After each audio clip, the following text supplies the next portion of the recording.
Senhor, irmãos, eu quero ler um versículo aqui rapidinho, que é Ezequiel 34, que diz: veio a minha palavra do Senhor dizendo: filho do homem, profetiza contra os pastores de Israel.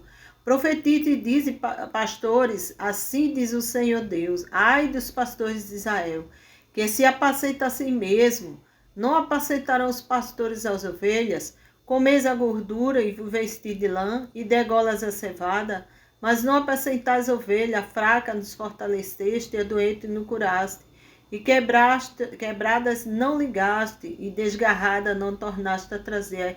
A perdida não buscaste, mas dominais sobre elas com rigor e dureza. Assim se espalharam por não haver pasto, e ficaram para que todas as feras do campo, portanto, se espalharam. As minhas ovelhas andam desgarradas por todos os montes, por todo o alto outeiro. As minhas ovelhas andam espalhadas por toda a face da terra, sem haver quem a procure nem quem busque. Portanto, os pastores ouvem a palavra do Senhor.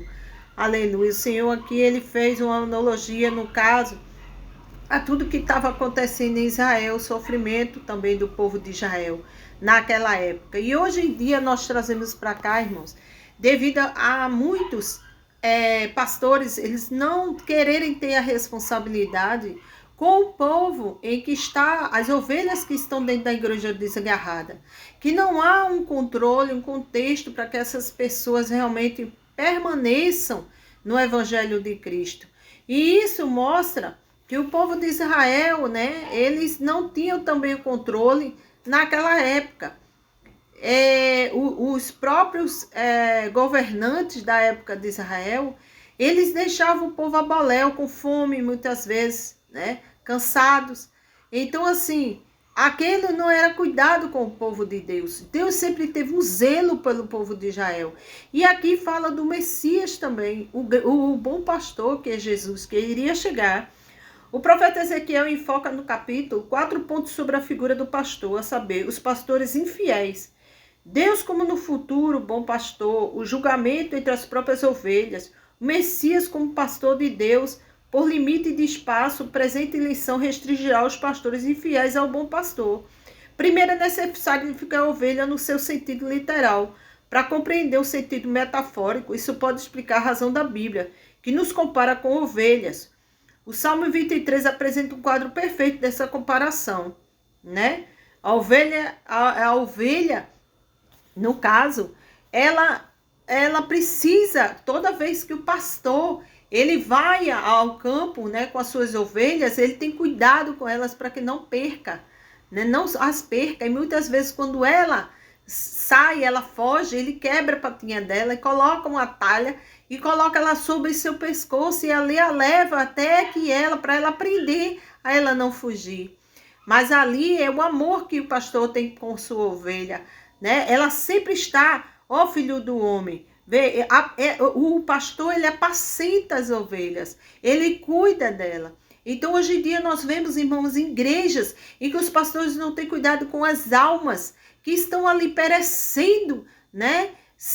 Jesus está voltando e ele vai cobrar de cada um, né? De pais, de mães, de pastores, de pessoas que até eu mesmo que estou falando aqui para vocês, eu falo com cuidado, porque precisamos estar centrados na palavra de Deus para podermos passar a mensagem real para vocês. E aqui os pastores, o Senhor fala: por que não estou apartando minhas ovelhas?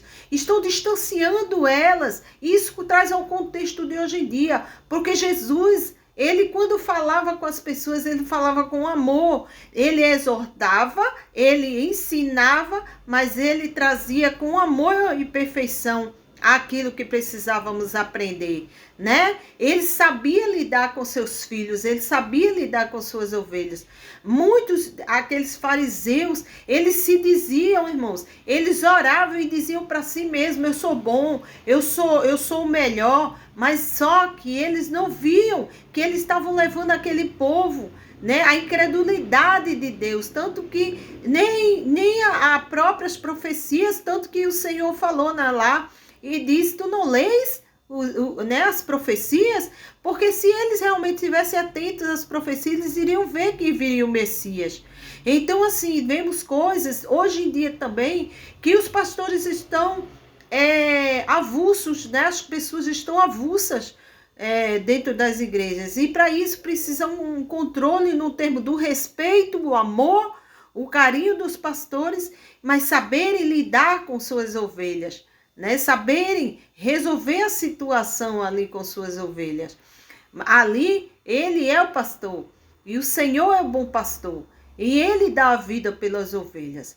Então, irmãos, nós vemos um versículo muito interessante, que vivo eu, diz o Senhor, né, aqui, no versículo 34, vivo eu, diz o Senhor, visto que as minhas ovelhas foram entregues à rapina, e vieram servir de pasto a todas as feras do campo, por falta de pastor. E os meus pastores não procuram minhas ovelhas, pois se apacentam a si mesma, e não apacentam as minhas ovelhas.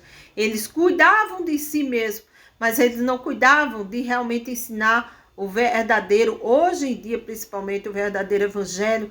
Irmão, sinto falta de os pastores falar sobre o arrebatamento, de falar e tem medo de perder membros da igreja, porque acha que a pessoa vai se assustar. Irmãos, eu fiz teologia e a gente que ama a teologia jamais vai ter medo se sua vida está no altar, se tua vida está empenhada no Senhor, se tua vida está realmente pautada no Evangelho de Cristo. Por que temer? Se você ora, se você busca, se você tem uma vida realmente regrada na palavra de Deus.